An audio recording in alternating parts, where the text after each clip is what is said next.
राधे राधे दोस्तों, आज हम जानेंगे महाभारत के उस महानायक के बारे में जो अपने जन्म से लेकर मृत्यु तक संघर्ष करता रहा, जो इतना शक्तिशाली था कि अगर भगवान श्री कृष्ण न होते तो पांडवों कभी महाभारत का युद्ध जीत ही नहीं पाते।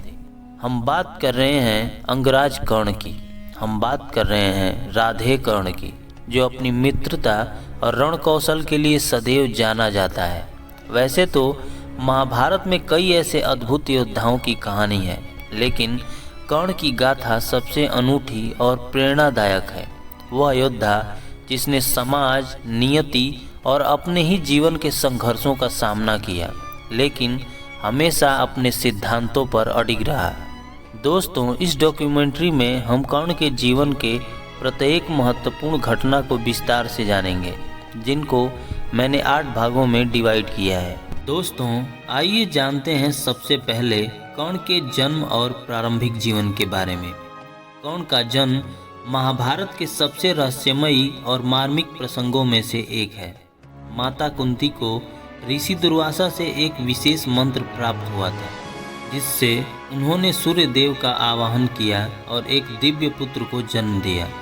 कर्ण का जन्म एक दिव्य योद्धा के रूप में हुआ था, जिनके साथ सूर्य देव का आशीर्वाद रूपी कवच और कुंडल था।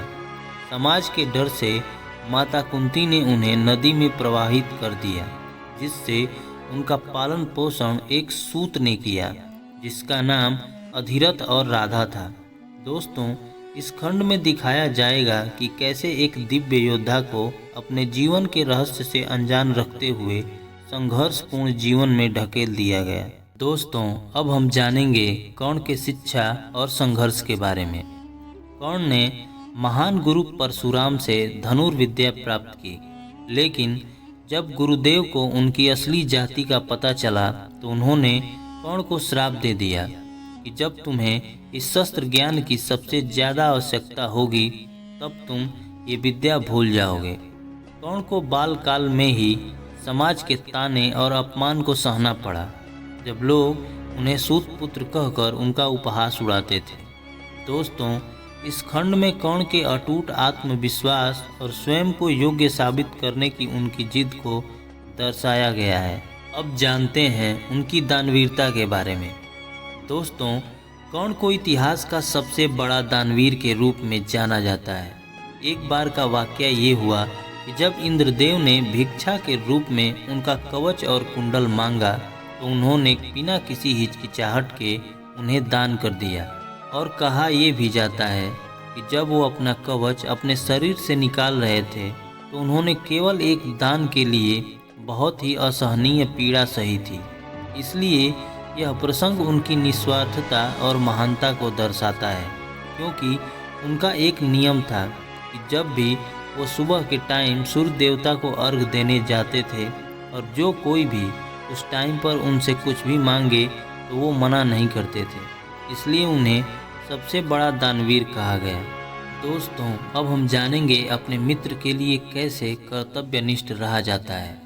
कर्ण की मित्रता और निष्ठा उनके चरित्र की सबसे बड़ी पहचान थी।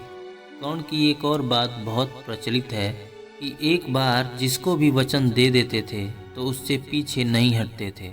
महाभारत के युद्ध से पहले भगवान श्री कृष्ण ने उन्हें बहुत चाहा कि वो धर्म के मार्ग पर चलें, लेकिन वो अपने वचनों के कारण अधर्म का साथ दिया, क्योंकि इसके पीछे भी बहुत बड़ा कारण था।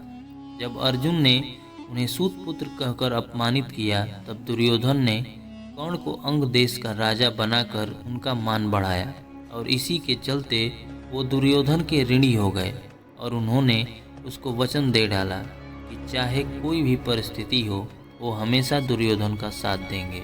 और कर्ण ने जीवन भर दुर्योधन का साथ दिया, और उनको ये पता था कि वे अधर्म के मार्ग पर हैं, और ये भी पता था कि उनकी मृत्यु हो जाएगी, परंतु फिर भी उन्होंने दुर्योधन का साथ नहीं छोड़ा। इससे उनकी सच्ची मित्रता और निष्ठा प्रकट होती है।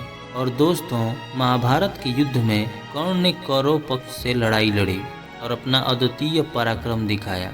उनका युद्ध कौशल और उनकी अर्जुन से प्रतिद्वंद्विता और उनका अंतिम युद्ध उनके जीवन का सबसे महत्वपूर्ण क्षण थे।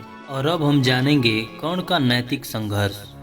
दोस्तों, महाभारत में कई बार कर्ण धर्म और अधर्म के बीच फंसे रहे। जब भगवान श्री कृष्ण ने उनसे कहा कि पांडव उनके ही अपने सगे भाई हैं, तो वो अवाक रह गए। लेकिन फिर भी कर्ण ने अपनी मित्रता निभाने का निर्णय लिया और अपने ही भाइयों के विरुद्ध लड़े और मारे गए। क्योंकि उन्होंने अधर्म का साथ दिया, इसलिए उनको मरना पड़ा। दोस्तों, अब बात करते हैं कर्ण की वीरगति और विरासत की। कर्ण की वीरगति उस समय हुई जब वो युद्ध के समय उनका रथ का पहिया फंस गया था और भगवान कृष्ण की आज्ञा से अर्जुन ने कर्ण पर बाण संधान कर दिया और उनकी मृत्यु हो गई। और उनकी मृत्यु के बाद भगवान कृष्ण ने युधिष्ठिर को बताया कि कर्ण आप लोगों के बड़े भाई थे। इस पर पांडवों ने पछतावा और विलाप किया। दोस्तों, कर्ण का जीवन हमें सिखाता है कि सच्चा सम्मान खुद के प्रयासों और समर्पण से ही प्राप्त किया जा सकता है। और उनकी मित्रता, त्याग, परिश्रम और न्यायप्रियता की सीख आज भी लोगों को प्रेरणा देती है। दोस्तों, इससे हम ये सीखते हैं कि जीवन की चुनौतियों का सामना डटकर करना चाहिए। इससे आपका किरदार निखरता है। और कर्ण का जीवन हमें ये भी सिखाता है कि परिस्थितियां चाहे जो भी हों, आत्मसम्मान और अपने सिद्धांतों पर अडिग रहना ही सच्ची महानता है। तो दोस्तों, हमें पूरा उम्मीद है कि इस मोटिवेशनल स्टोरी से आपको शिक्षा और प्रेरणा मिली होगी। और अगर आप चाहते हो कि ऐसी ही मोटिवेशनल स्टोरी आपको मिलती रहे, तो आप बिल्कुल सही जगह हो। बस आप हमारे YouTube चैनल को सब्सक्राइब कर लें और कमेंट में अपनी राय ज़रूर दें। अपना कीमती समय देने के लिए दिल से धन्यवाद। राधे राधे।